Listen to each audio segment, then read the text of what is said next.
So yes, as Dr. Case said, this is a conversation that started between Dr. Jonathan Yates, Dr. Vincent Lloyd, and myself about a year ago in thinking about how we imagine and understand Augustine within a context like Villanova in 21st century America. That as we come to this figure and we make claims about his role as an exemplar for thinking about the question, who am I, for considering what is the good life, at Villanova we pride ourselves as a community on being within this Augustinian tradition, continuing some kind of pattern of life and pattern of thinking. And so how does Augustine help us think together about the barriers to the community, to our shared sense and experience of community, the unique barriers we face in America and at Villanova as well? So my outline, and I'm not going to actually do all of this now, I was told to be interactive and informal, and that means I also have plenty for us to go to should we decide that after you hear from each of us, we want to do more crowd discussion. I want to talk a bit about the task of theology and then the stakes in identifying Augustine as African and what it means to be able to identify with Augustine as readers of Augustine. So I'll touch a bit on approaches in contemporary scholarship and how have some people, theologians and historians alike, approached Augustine. And then this is the part we'll see if we get to, but thinking a bit constructively about some of the psychological moves Augustine makes and how we see this playing out within experiences of race, specifically within an American context. Can Augustine be a resource for us in responding to the realities of race and racism in America? So first, let me show my cards. I am a theologian. I am trained at Princeton Theological Seminary. I realize not all of us are coming to this conversation as Christian theologians, and yet I've been indelibly shaped by a certain approach to theology that is encapsulated by Ellen Cherry, who also happens to be here today, who discusses the task of theology as being able to recognize the pastoral function of what we teach within our communities. That there's some goal, some aim towards well-being, not just our own, but a communal sense of well-being. That all of what we teach and all of what we say and our acts of sustained reflection together on the history we've inherited is aimed towards. And our failure to promote one another's flourishing is a failure of our capacity to live into this call that we receive to be members of some kind of shared community based and fashioned on a claim of God's love. Whether or not we all agree on an idea of who that God is, that we do agree that we are here to promote one another's flourishing. Now, a barrier to this flourishing in American society, as will be a surprise, I believe, to no one, is our history with racism. And I turn to a definition of racism from Ruth Wilson Gilmore in her book, Golden Gulag, looking at the American prison system and its establishment in continuity with the American slave trade, where figures like Jim Wallace have used this Augustinian term, original sin, to describe the place of racism in American history. One of the moves that Ruth Wilson Gilmore makes in this book is to define racism not as a matter of intention, to not internalize racism as a matter of what we aim at, but that we can judge the severity of racism within our society by its results. That racism is specifically a state-sanctioned or extra-legal production and exploitation of group-differentiated vulnerability to premature death. So when we see statistics that 1 in 18 white men might pass through our prison system at some point in their life. 1 in 13 Latino or Hispanic men might pass through our prison system at some point in their life. And 1 in 3 black men will pass through our prison system at some point in our life. We know that we're dealing with a deep sense of racist commitments within the community we live in. Racism is a theological problem that we have to be able to work on together because it is a barrier to our communal flourishing. And not just of those that are targeted in this way, but because we depend on one another for our flourishing, that we all must be able to have a response to this that moves us beyond an imagination of a society where justice can be determined by access to resources or by the color of one's skin, influencing one's social possibilities within our society. Okay, I raise all of this because I think it can sometimes be the unspoken backdrop to asking the questions we're talking about here. That we live in a society where what's at stake and thinking about claims to being African, the history of the Christian church, how Augustine can be a moral and theological exemplar for us. We're talking about them within an institution that's shaped by a society that creates vulnerability to premature death for far too many of our members. And this is something we have to be able to work on together, and we have to be able to talk about together.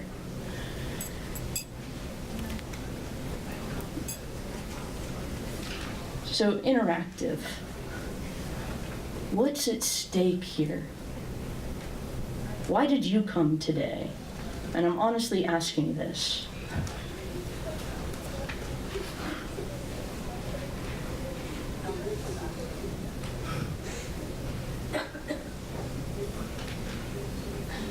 Please. To have better pedagogical tools for introducing this subject when I teach Augustine and the Augustine culture seminar. Okay. So looking for better pedagogical tools. There's a teaching aspect to this. What else? Please.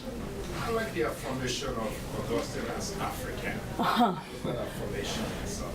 Yeah. Being able to think about formation and having this foundation of a claim to Augustine as African. One more? Please. I'm wondering that the theology of this is an issue when we're looking at the ways in which Augustine is represented on campus, whether that be through like visuals or books that teachers like college to buy for ACS. Like what are these things, or what are the next steps in terms of actually like showing truth to who this man really is, rather than just talking about it in this small space. Right. Thank you. Yeah. And how do we think? So we've talked both pedagogically, a sense of foundation in history, and then you've just used this language of truth for us. Among the Augustinian triad we attempt to work on here, of how do we think about the truth of this person's history, his theological approach, and what we make of this figure in our shared life together. Well, so I've taught Augustine a couple of times in a few different state prisons, and I'm going to tell this story, and then I think I want to get out of the way. We'll turn it over to Shannon and Catherine. A class on the journey theme that was running at East Jersey State Prison with adult learners who had been incarcerated, some of them 10 or 20 years. We're reading Confessions books 2 and 4. And we're surprised at how relatable they found Augustine. And one of the men in the class said, okay, wait, no, so I think he's relatable because he's able to describe this sense I have. As you know, what is Confessions 2 about? What is Augustine writing about in Confessions 2? Anyone remember? One answer there. Yes, we have the pear tree incident, his sense of how he's related within his community, how he's embedded and how people around him help influence the choices that he makes here. And some of these students were saying, like, I completely understand this idea of being pressured into taking actions that I don't want to take, and knowing how to struggle against this. And how is he able to encapsulate that at a point that's some 1,500 years ago? And then another student raised his hand and said, well, no, it's because Christianity was made the official religion of the empire 100 of years before Augustine. And so our entire world is shaped by the fact that Augustine wrote in this compelling way, and we recognize ourselves in Augustine because Christianity became the religion of empire. And they put together this almost central tension in some of the questions we're asking. And what does it mean that we live in a world that is shaped by Augustine's thought? I am a historian of the United States with teaching specializations in African American history, women's history, civil rights history, and religious history. My current research centers on the experiences of Black Catholics in the United States. I'm specifically writing a history of Black Catholic nuns in the United States and examining sort of their struggles in the long fight against racial segregation and exclusion in the church and wider American society. So before I begin, I would like to thank Dr. Magan Keita, the Africana Studies Program, Falvey Library, and the Department of Global Interdisciplinary Studies for the opportunity to come and to contribute to this evening's discussion. As I was preparing my remarks for the panel, I spent a considerable amount of time reflecting on my first encounter with Augustine in the pantheon of Catholic saints, and how my understanding of St. Augustine has evolved in my personal and professional consciousness over the years. And I should note that my history, if you will, with Augustine goes back over 30 years. And I say that because I'm a cradle Catholic, meaning that I was baptized into the faith as an infant, and I remain a practicing Catholic. Augustine was actually the third saint that I ever knew that existed. The first was St. Anne, who was the mother of Mary and the grandmother of Jesus, and I only knew her because I attended St. Anne's Parish in Bartlett, Tennessee, which is a suburb of Memphis. The next saint that I knew was Mary, obviously as a result of that. I learned about Augustine, interestingly enough, not as a result of my formal education or my religious education. At no point prior to my entrance into college did I ever learn about the history of the African church. I never knew any of the other African saints beyond St. Augustine and St. Monica. And again, I did not get that from my religious education teachers. Rather, I got the story of St. Augustine as African from my mother. My mother is Catholic. My father was Protestant. My mother was educated in Catholic schools all of her life, and as a part of that story of 20th century evangelization, my mother was one of these African Americans who converted when she went into Catholic education, whereas the rest of her family did not. So how did I know or learn about Augustine the African? I learned about Augustine the African when I was about 5 years old. There was an incident in my parish related to an African American family. So I grew up in a nearly all-white parish in the suburbs of Memphis. There were 2 African American families, and one Sunday, a new African American family arrived, and they were not welcomed. I can't remember the specific details of the incident, but I remember the following Sunday that there was a conversation by our priest, and then a conversation among the African American parents who were there about whether or not we were going to remain in our parish. And as a child, I don't know what happened, but I remember going to my mother and saying, well, Mom, why do we continue to go to this church? Is there another church where we can go? And she said, yes. Most of the African American Catholics in Memphis go to St. Augustine's. And she said, well, St. Anne's is closest to us, and right now we're going to stay because if people don't treat us right, then they're not real Catholics. But we can always go to St. Augustine's for safety. And so that was my first introduction to St. Augustine, not only as an African, and she said, well, St. Augustine, you know, the Black parishes are generally named after the African saints. So I not only was introduced to St. Augustine as an African, but also as this unofficial saint of African American refuge, that this was a space that we could go. I remember as I began to sort of leave home, and my mother always wanted me to go to Mass, and she said, always look for St. Augustine's or St. Monica's or St. Martin de Porres, that you will always be welcomed in those spaces. But it was always St. Augustine that really sort of stayed in my mind. And so that understanding of Augustine and his specific veneration in the African American community continued with me as I became a formal student of history in college and in graduate school. Most people don't realize that so much of early African American history is actually Catholic history. That in the same vein, so much of early American Catholic history is Black history. That Catholicism was not only the first Black articulation of Christianity in the area that became the United States, but it also served as an early route to freedom for many of the enslaved. Indeed, if we think about this, right, that the nation's first Black free settlement was not established under Dutch or English auspices, but under Spanish auspices, right?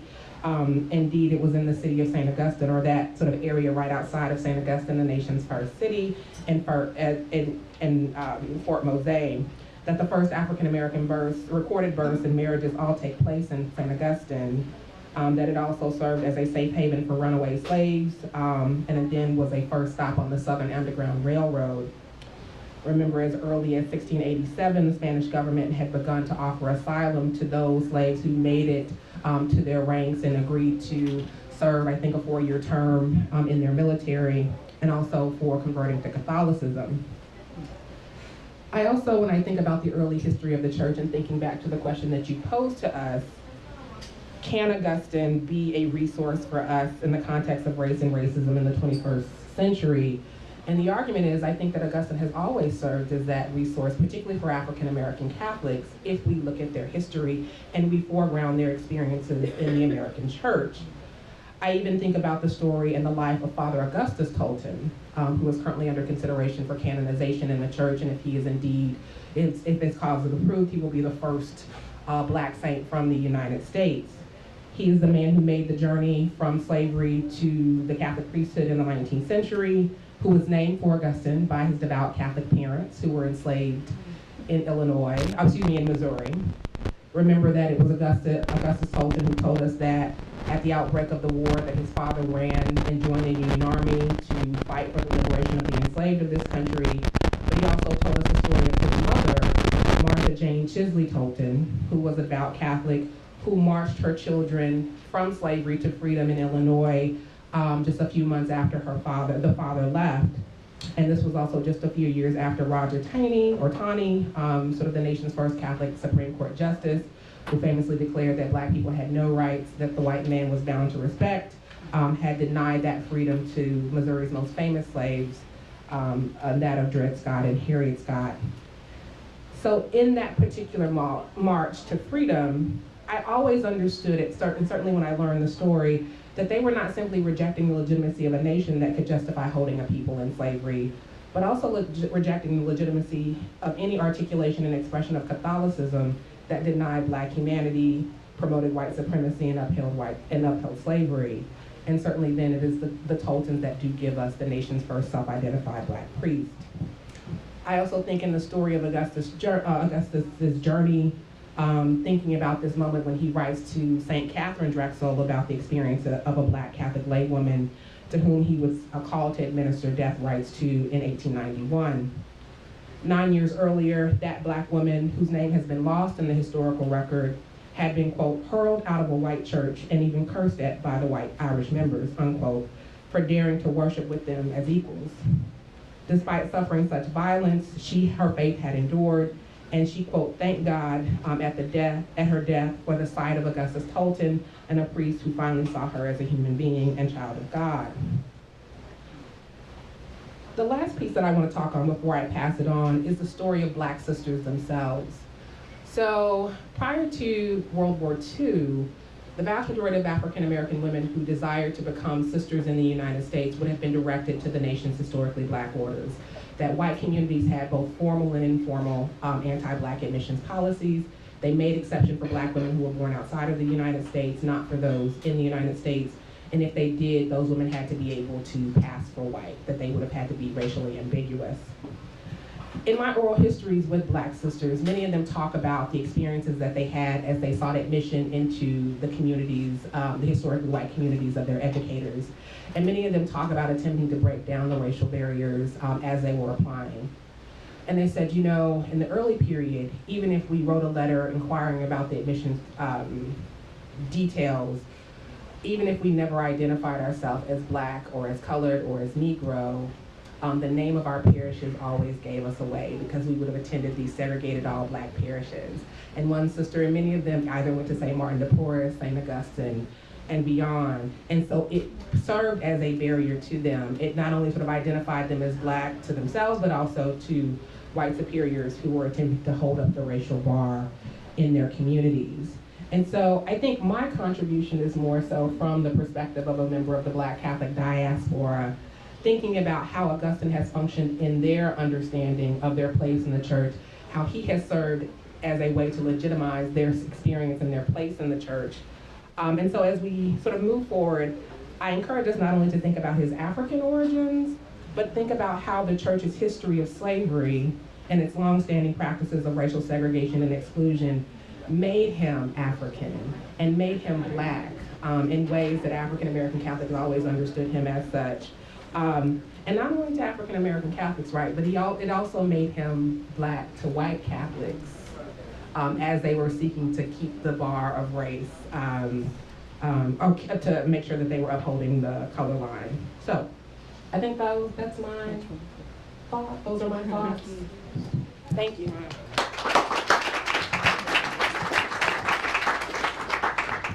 Well, thank you both so much for this amazing setup.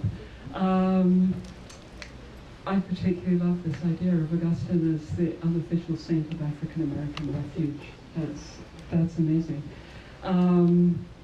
What I am spending most of my research time thinking about at the moment is Augustine before he was a saint. Forging his path in his own lifetime. And I would also say, in a sense, before he was black. Augustine's a hybrid figure. His father, as I'm sure you all know, is Roman. His mother is almost definitely Berber. She's a native North African. He spends almost his entire life in North Africa. And, as I say, he is not yet black, but he is very African. He thinks of himself as an African. There are passages from his works through his entire life that make that clear. But African, for him, is not mapped onto race. It's geography. It's Roman North Africa, not including Egypt. It stretches from Libya in the east to modern Libya in the east to pretty much the middle of Morocco in the west, and it stretches down to the Sahara. And so when Augustine speaks of himself as African, he's speaking as someone from that part of the world, but it also has class implications. It doesn't have clear race implications, but it does definitely have class implications, in as much as even Romans, members of the Roman Empire, as proficient in Latin as Augustine, and on one measure, no one is ever more proficient in Latin in his lifetime in the Roman Empire. They are still marked out by their African accents, and we know that from his own testimony in one of his early dialogues, in which he talks about his students in Italy laughing at his accent. And he says, it's one thing to be secure in your technique, in arte securum. It's another thing to be secure in your breeding, in gente. And they have this complacency of being close to the hub of empire. And he never has that complacency. He's always seeing the empire, as it were, upside down. Instead of looking south across the Mediterranean to Africa, he spends his entire life looking north to what is still the mythical, if not the practical, center of empire. So Africanness for Augustine is about geography, it's about class. It is something that plays in very different ways, in different contexts, and at different times in his life.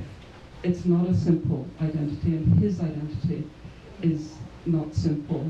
Shannon was very explicit about what drew her to Augustine and introduced her to Augustine. I leave it to yourself to determine why I might be fascinated by hybridity and displacement. But that is fundamental, not just to the affective work of Augustine, but to his theological work as well, though I think, as Mel has showed us extremely well, you can't actually separate the affective from the theological. I think, for example,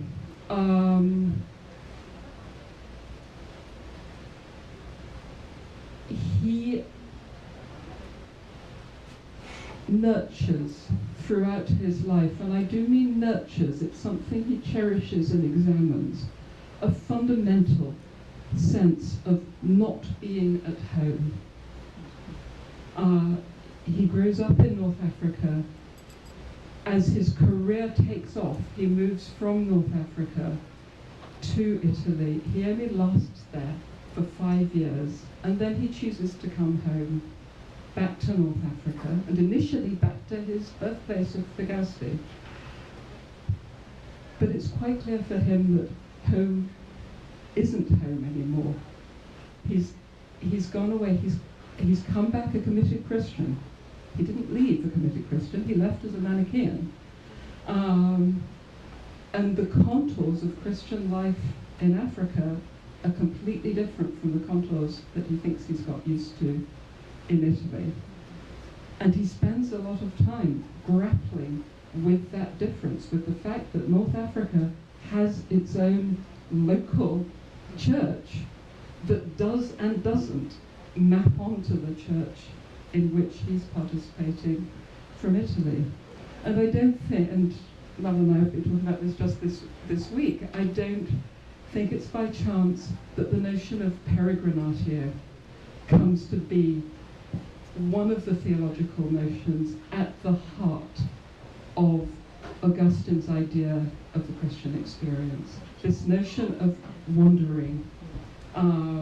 So at this period, when he starts developing his thoughts around peregrinatio very early in the 390s, though they're really encapsulated in the City of God, which he starts writing in 413 CE.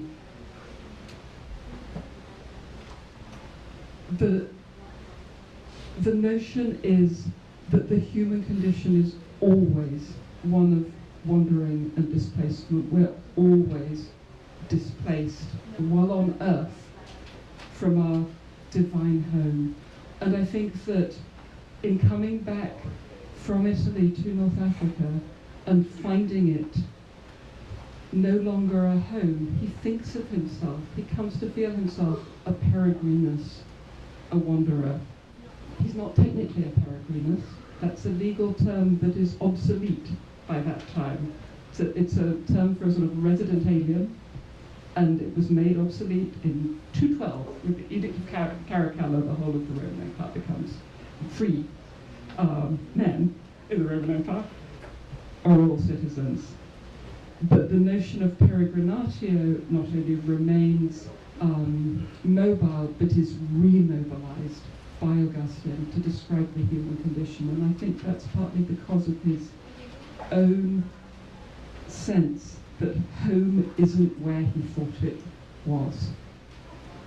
So he becomes a creature in all sorts of ways of two worlds. And I think it's why he may well, one of the reasons he may well help us think about human flourishing and community flourishing, because he's trying to enact the reconciliation of difference in himself throughout his life. He's phenomenally successful in the Roman system, but he's never quite of it.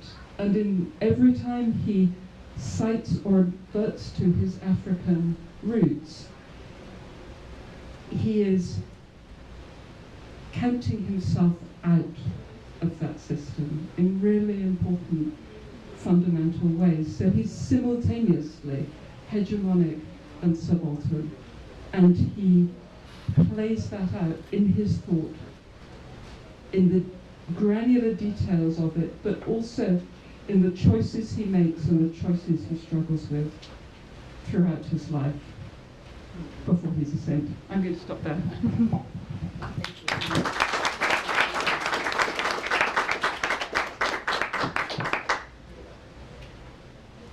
So how about we open up to discussion? There's some people here who are here by duress. And so you might want to ask the question because you've heard some of these terms subaltern, hegemony, and diaspora, laundry, Africa. You've heard it. I'm just going to open it up. And everyone, please, questions to our panelists.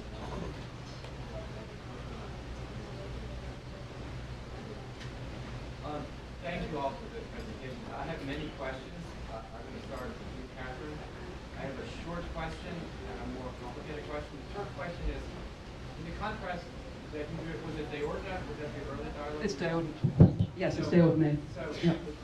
arte versus Gente. Yes. Is Gates ever translatable as race? And if not, does Latin have a way of talking about race? No, that's what's so interesting, actually. So Latin does talk about skin color, and sometimes in ways that we would recognize as deeply racist. But as a category of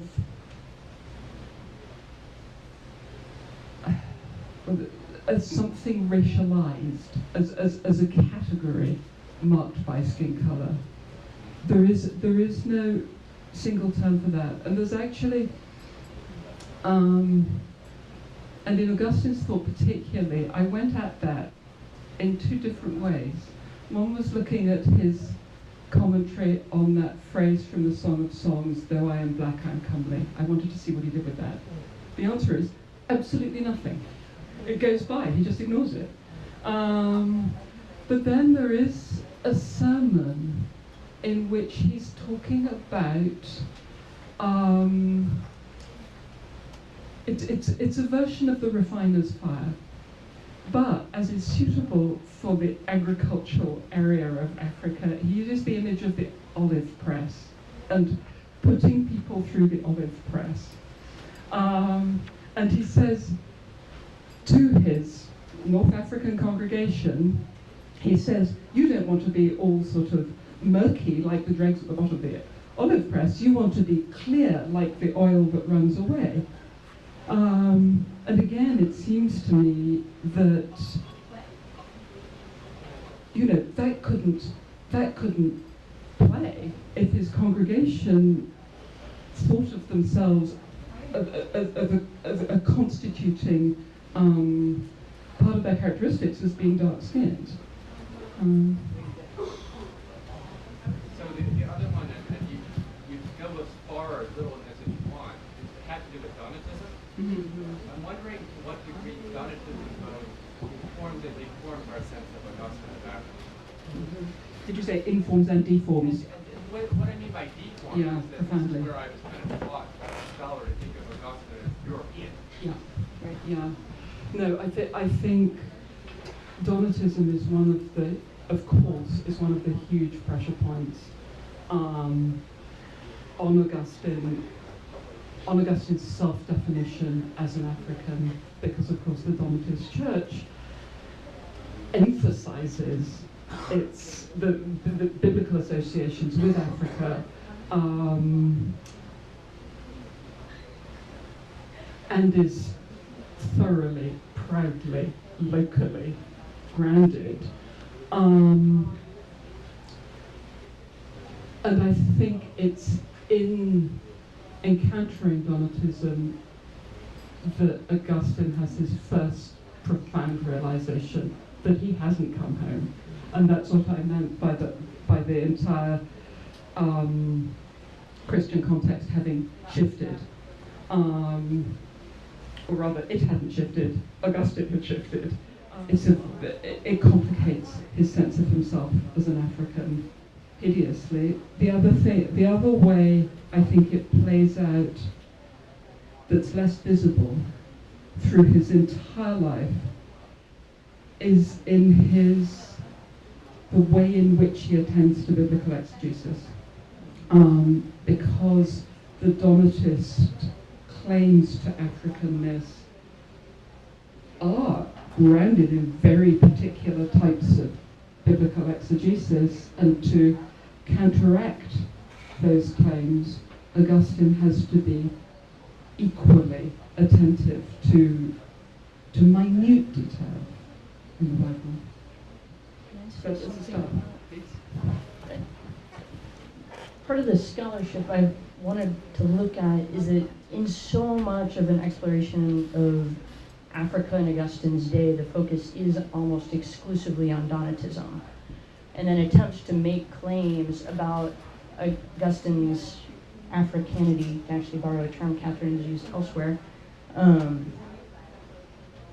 There's been a need to link him to prior African theologians beyond Cyprian, Tertullian, trying to associate him with authors such as Apuleius or Terence, and saying that he's in some way continuing a tradition of African literature under a Roman imperial, within a Roman imperial space, but that doesn't treat this Roman and African identity as separate poles.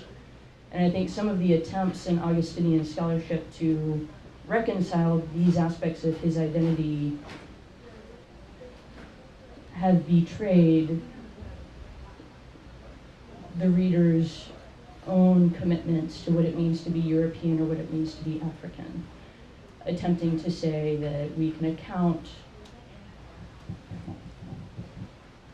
Okay, I'm weighing whether to go here. But some attempts within scholarship that will align Augustine's rationality with his European side and Augustine's sense of his own physicality and sensuality with his African side. And it's my encounters within some literature on Augustine that make claims like this that I think makes a conversation that we're having here so vital, that we not fall into these kinds of tropes in how we interpret these aspects of his background and how this has influenced his theology. So I'll stop there for now. I have a simple question, but I always prefer that students speak before that.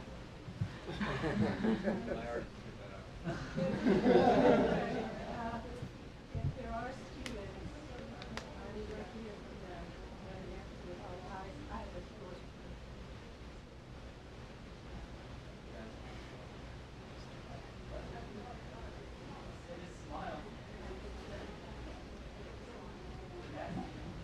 Can I ask the students a question? Have you heard anything surprising from our speakers today? Does this map on to how you feel like you've encountered Augustine here?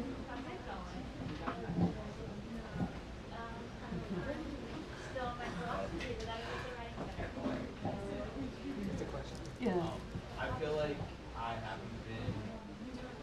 haven't seen most of Augustine's African side, more of Italy and all that. So this is all kind of They're very much emphasizing Augustine's time in Italy.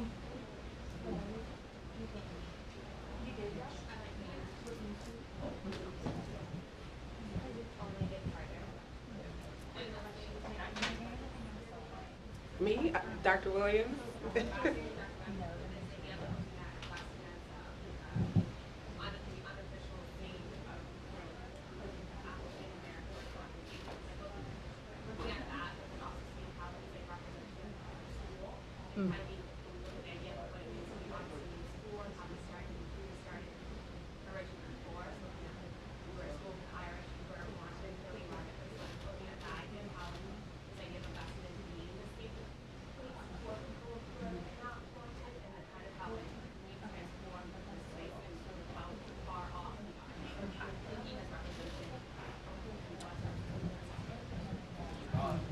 I think that that's important for us to really sort of complicate what we mean by American Catholic too, right? If we think about the American Catholic experience and we look at the entire Americas, one, the first thing that we have to recognize is that the vast majority of the practitioners of Catholicism have not been European.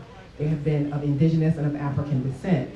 And again, when we say, sort of in this contemporary moment of the church confronting its history with slavery, right, we think about these early monasteries and convents to remember who built that labor.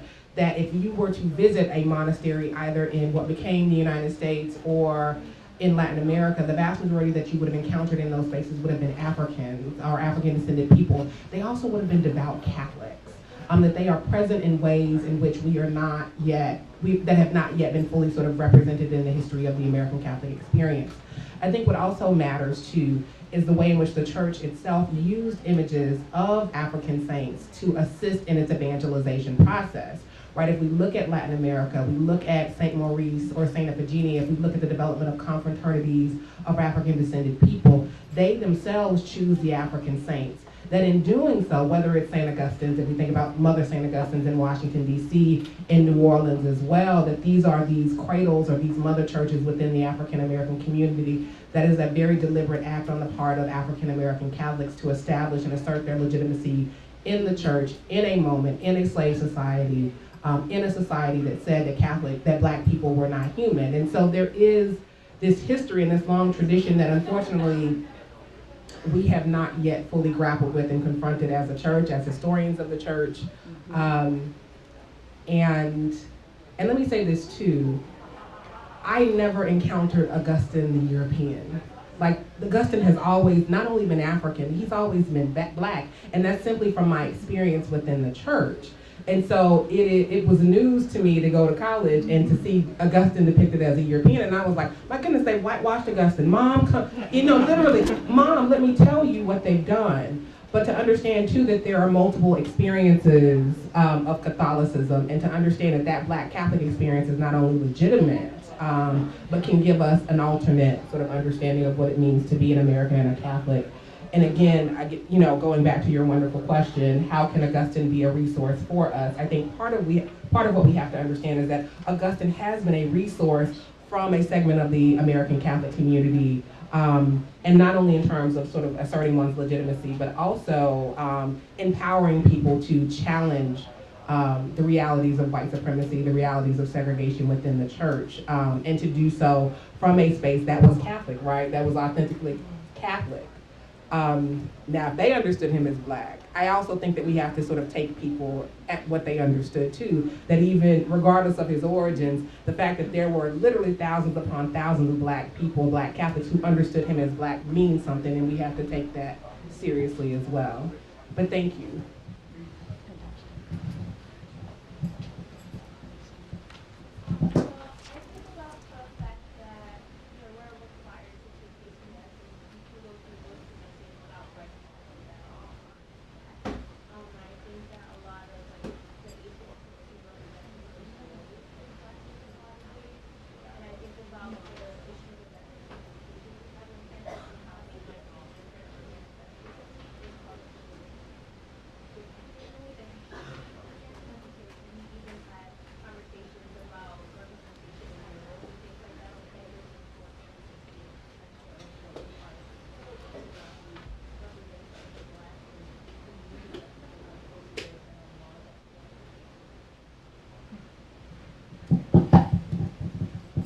The one thing that I will say is, I think his Blackness served a political purpose, right?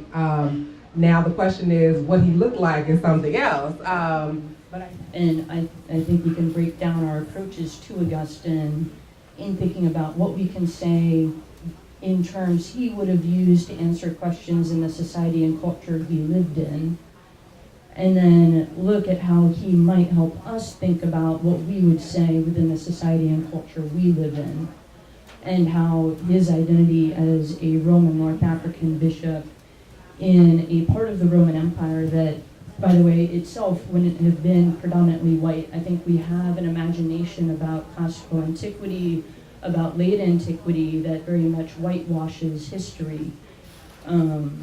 Another one of the stories I was going to point us to was in a class I was running on Virgil's Aeneid, which the premise is Aeneas and his troops from Troy, which is modern-day Turkey, are on their way home, are directed by Aeneas' destiny to found the city of Rome, but land first in Africa and visit the city of Carthage, where there's a black African queen, maybe black, an African queen, Dido, in Carthage, with whom Aeneas falls in love, and yet his call to found the city of Rome draws him away from this space.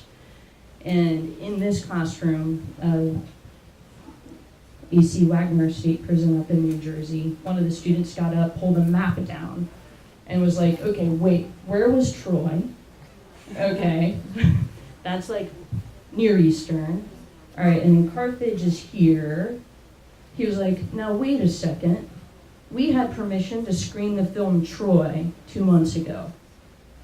And every single actor in that film was white. I had no idea that like the characters that were being described in these stories wouldn't just, that any of them I could even imagine looking like me.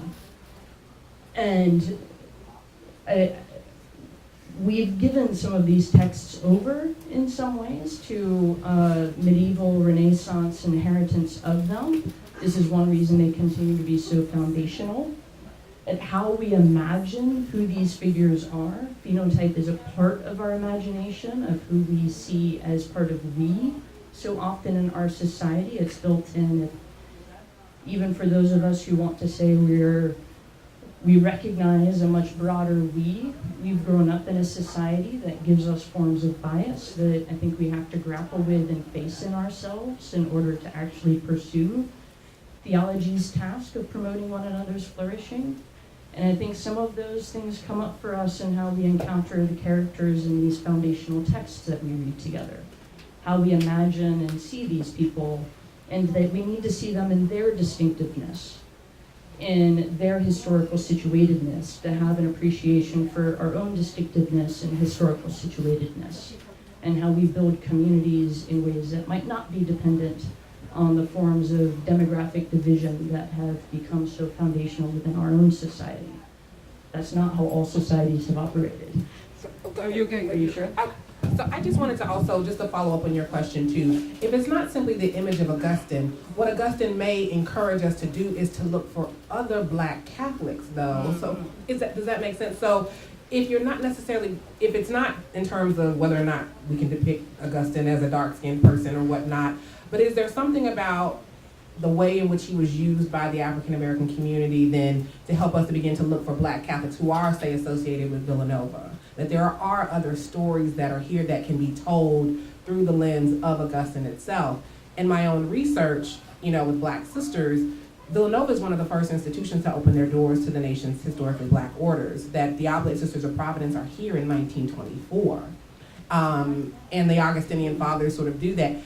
Whether or not that history is represented is another story altogether, but there are scores of members of the Oblate Sisters of Providence and other Black nuns who sort of came through Villanova as a part of this other hidden history that may be associated with Villanova. It's certainly something that the church is finding out more and more now. When we think about where the money comes from, the land, the people who worked it, that's when perhaps, if it's not necessarily Augustine, it is then an opportunity for us to begin to explore the African American roots of American Catholicism and to see the ways in which their labor, their sacrifices, their blood, their suffering literally built the church. Physical labor, the sale, and beyond. And so perhaps that may be, I don't know, I don't want to say a better way, but it'll help us to really sort of flush out those roots in ways in which we have not thought about it, because to be Catholic for so long has been understood to be white. And to be European in the American context, when the truth is far more complicated. So. That may have to be your next book. Here coming. All I was going to say was following up on Mel's point about her student pulling down the map. I mean, if you're in the Augustine Culture Seminar, I'm sure you've already got through Confessions 1, that Dido was North African did not escape Augustine. He's well aware of that, and he sympathizes with Dido in that story, not with Aeneas. Indeed, he pretends not even really to know who Aeneas was, which of course has to be rubbish. But it emphasizes his desire to identify with Dido. So we had Ellen a bit of go ceded to students, and then we should come, yes. So my question is right in the same level is, you mentioned Troy, and that Troy is today's Turkey.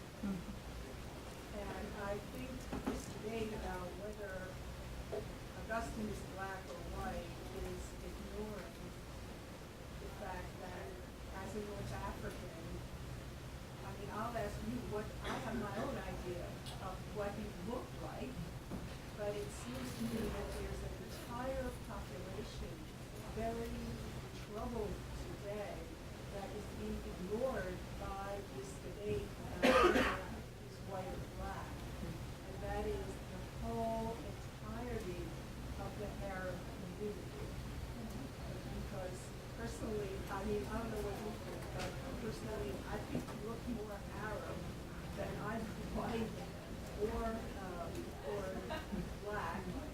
And given the marginality of that community in the United States, I just wonder if we're framing the question inclusively. Are you speaking to that, David? I was actually going to say almost the exact same thing. I have a very good friend from Morocco who's Berber, Muslim. And so I was going to ask, what do you think he looks like? I think he looks like my friend. He looked like my friend, Hussein. And you looked at Hussein and asked if he was white, you would definitely say no. You looked at him and asked if he was black, you'd probably say no. He has features of both. He's dark skinned, but not sub-Saharan. But he's a native African and a Berber. So I need to make an interjection. This is where I work. This particular juncture. So the question of talking about black and white, we need to understand our tropes of modernity. Right? So they don't exist here. And the idea that there's such a thing as sub-Saharan Africa is a trope of empire. It suggests that the Sahara is a place that is an impermeable boundary of which people don't cross, and they do.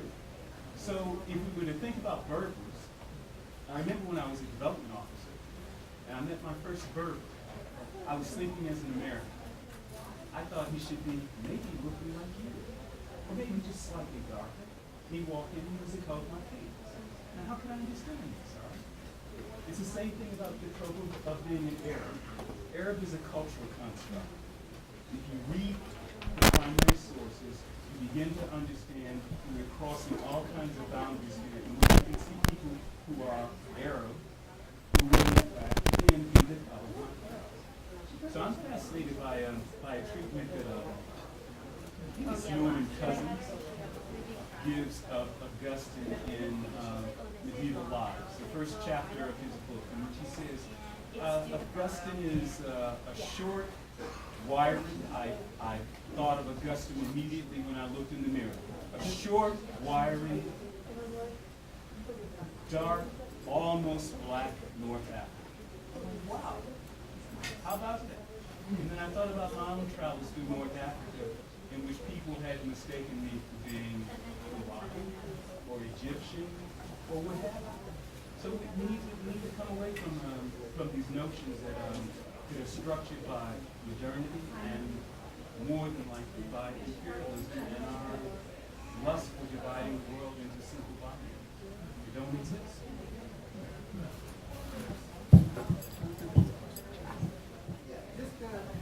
I've been thinking about this as well, and I appreciate the whole cultural thing to make this even more complicated, but helpful and richer at the same time. My question really is it's a statement, but it has a lot of questions in it. I just love to hear your response. It seems to me one of the things that when we talk about Augustine, we introduce the culture question, One of the sources we haven't really mentioned directly, we talked about Dido, Carthaginian roots, we talked about Berber influence, but late in Augustine's career, actually, he was on the receiving end of cultural abuse. And from Julian of Milano, where he actually called him, among other things, the Punic Aristotle. Right? Which, if you're Roman, I mean, there's several layers to this as an insult, right? I mean, not the least of which, or the one that immediately jumps to my mind, is if you're Roman, and Julian certainly regarded himself as, a Roman of the Romans, right? Theologically and everything. He's actually insulting him because from Julian's point of view, he's potentially a member of a culture that has been marginalized and dominant, right? Which is over the Punic Empire. So, like I said, that's not really a question, but I'd love any kind of feedback that might come to mind in terms of how that might help thinking about Augustine, reading Augustine, knowing that he knows he's been on the receiving end of that sort of abuse, even if it cannot be strictly racial as I will give a quick thought on this, because I think part of what you're pointing us to and might help us move out of some of the question around how we imagine Augustine's physique, which reminds me of conversations that we've been having about the historical Jesus versus solidarity with Jesus, James Cone's work on thinking about a black Jesus or of a womanist the Christa, of how we see ourselves in this figure, that there's something deeply at stake in these conversations. I think we can also approach Augustine by thinking about how the sort of moral psychology that he models in his work can be a resource for how we think about the experience of living in a racialized society in which some lives are valued differently than others. And the experience of, say, double consciousness articulated by Du Bois, and how Augustine describes some of this experience of wandering, of having a sense of fitting and not fitting, of being simultaneously seen from the outside and seeing himself as different, but then feeling permeated by that external gaze. And part of the work of Gonzalez's Mestizo Augustine is wanting to kind of press to think about how the experience of being in between is represented in Augustine's work. I will stop there. I have full quotes from Du Bois and Gloria Anzaldúa that I wanted to share with you all, just in terms of how these map on some of what Augustine is saying in the Confessions about how he struggles with himself. And what as a society it means that we have a divided will in some significant ways, and how do we move beyond this divided will? What does it mean to return, or to be on a path of returning to some greater sense of wholeness within ourselves?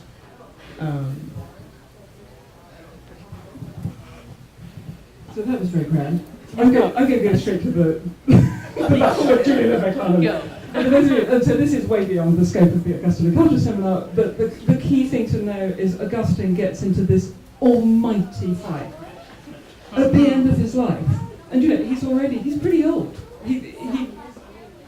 He must have known his time was close to up, and he uses imponderable amounts of his last years fighting ostensibly about original sin with Julian of Eclanum, but in fact this debate goes beyond reasonable bounds, and part of it is clearly because in calling him a Punic orator, in calling him the Punic Aristotle, Julian of Eclanum, who is a generation younger than him, he is of a higher social class and he is from the Italian mainland.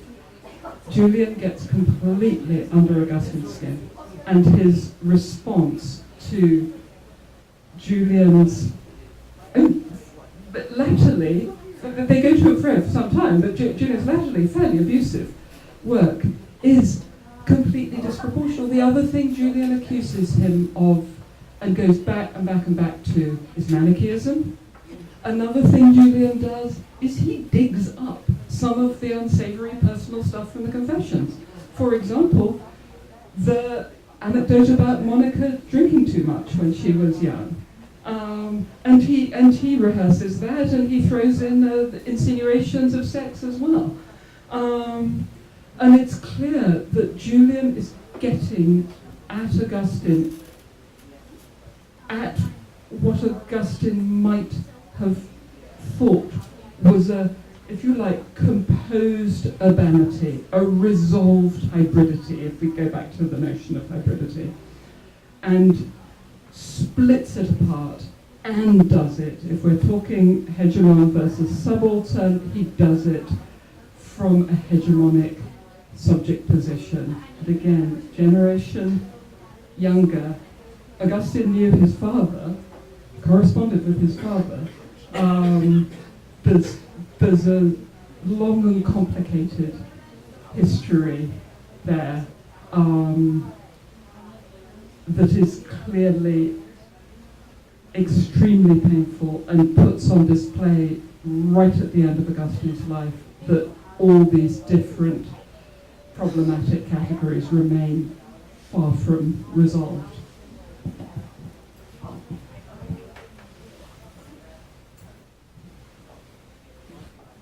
It's almost 6 o'clock.